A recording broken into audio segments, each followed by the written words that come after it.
The first Ashes test starts here at the SSE SWALEC in just a few days' time.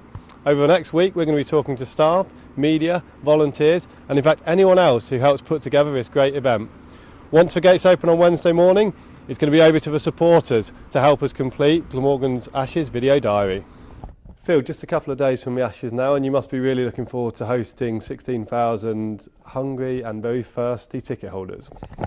Yeah, very excited. If you don't get excited about doing this sort of event, then we're in the wrong business really. Just the adrenaline rush from it will be fantastic. The sun's going to shine, just a brilliant atmosphere around the ground. It's a pleasure to have both international teams here and hosting them all, and we'll show them what Wales and Cardiff can do.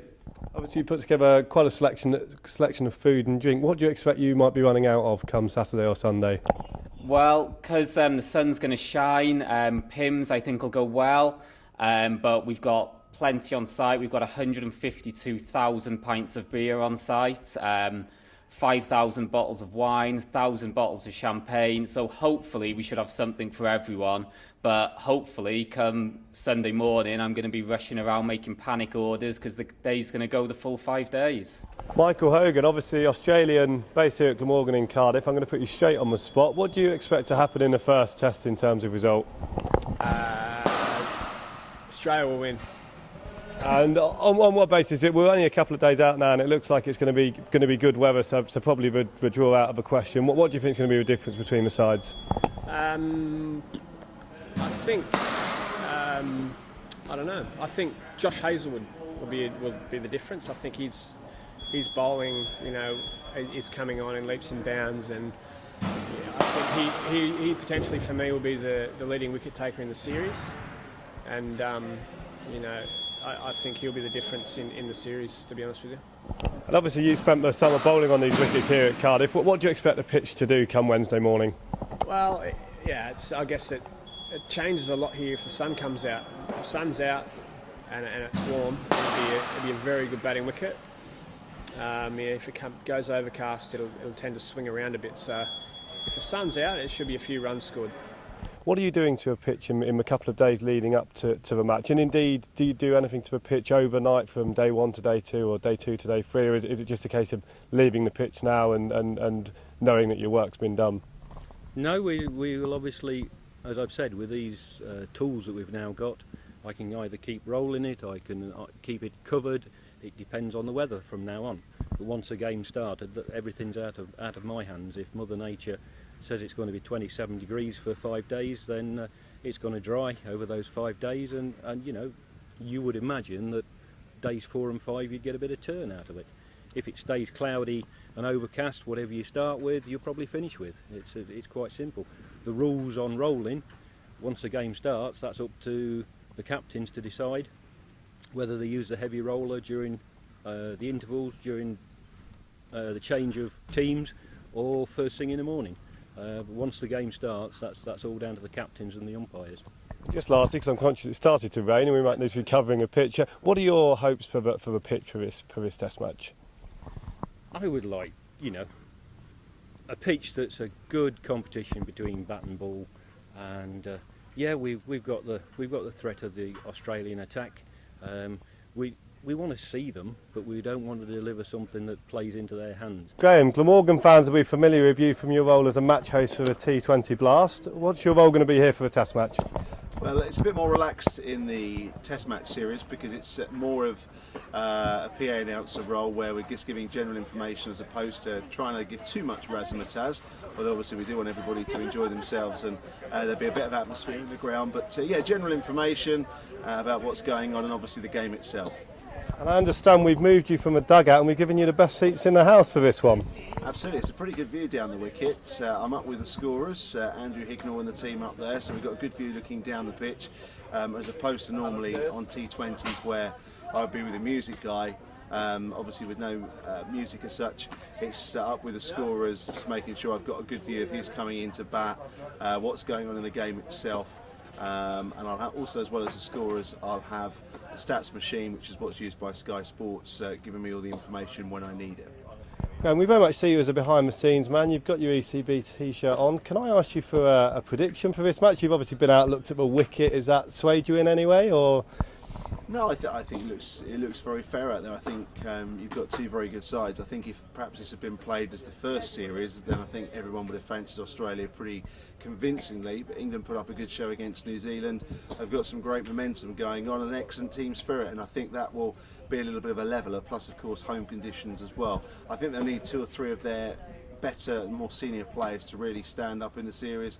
But I think they've got every chance, and I have to say I think it's very, very tough to call, although as we know Australia are probably the strongest in the world at the moment. But I think it'll be a very, very tight series. As for this game, I think there'll be a result.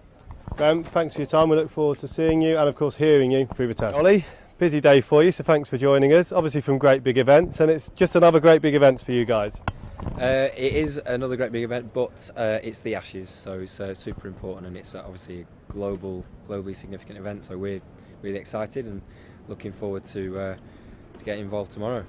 Obviously Glamorgan fans will know your work from the sort of video and screen footage and some of the activations for the T20 Blast. What have you done for the Ashes that's slightly different?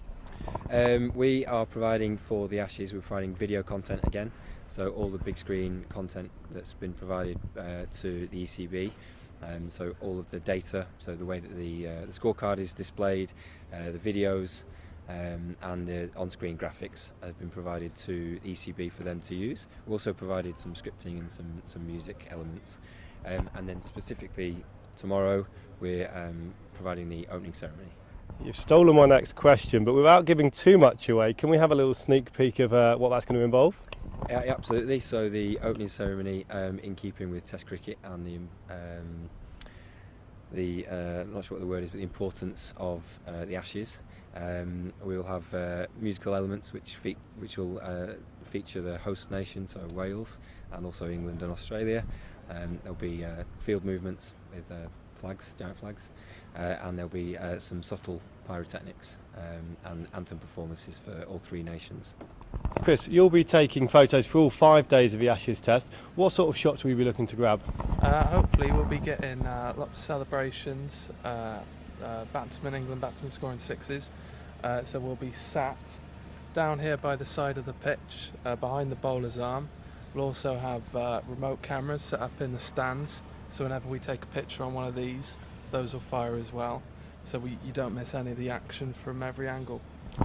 So what are the key challenges? Obviously cricket's a fast moving sport, particularly with the ball coming out the bowler's arm, but also speed of the ball off the bat. What are the key challenges when you're trying to capture those moments in a game? The main challenge with cricket is because it's so fast paced and you don't get any warning about when the action's going to happen. You have to be constantly on the ball, so whenever the bowler's running towards a wicket, you have to make sure you're ready to capture whatever happens there, whether it be a wicket, a run out, LBW. You have to make sure you're on the ball for the whole day, which is the biggest challenge, because it's very easy to switch off and it's very easy to go, I'll give this ball a rest, and but then obviously that can be your biggest mistake. Pete, we're just 1 day away from the start of the test. Obviously you've been involved in a lot of the design work. It's a beautiful sunny day and it looks about ready. Yeah, it looks fantastic. We've obviously it's been a very busy time. We've got all the design work ready, got it all printed, all delivered, all installed, so yeah, just roll on tomorrow. And of course a stadium name change as well. What are the challenges when you're doing a big project like that but involves such a significant change to the logo and the name? Yeah, well, I mean, it covers everything. A club and a stadium as big as this, it goes as far as sort of the small logo on the menu to the logo on the gates and obviously within the stadium itself. So yeah, it's been a bit of a challenge, being it's so close to the Ashes. But I think we've covered everything off, and yeah, it's looking great. Michael, so you've been involved in the Ashes Schools Partners project over the last couple of months. Can you tell us a little bit more about that? Well, yeah, we've got over for the 5 days, we've got over 20 partner schools coming in, and this basically gives them an opportunity where we can perform a guard of honour for the players on the pitch. They can play on the outfield at the lunchtime interval, and we have a lot of community activity going on during the day as well. So it's a great day. They got to watch 2 top international sides, and we've given a little bit back to them where they can actually get a little bit involved in the day as well. And obviously we can see just behind you one of the schools has come here to watch the final training session, but kids must be really excited about the match coming up.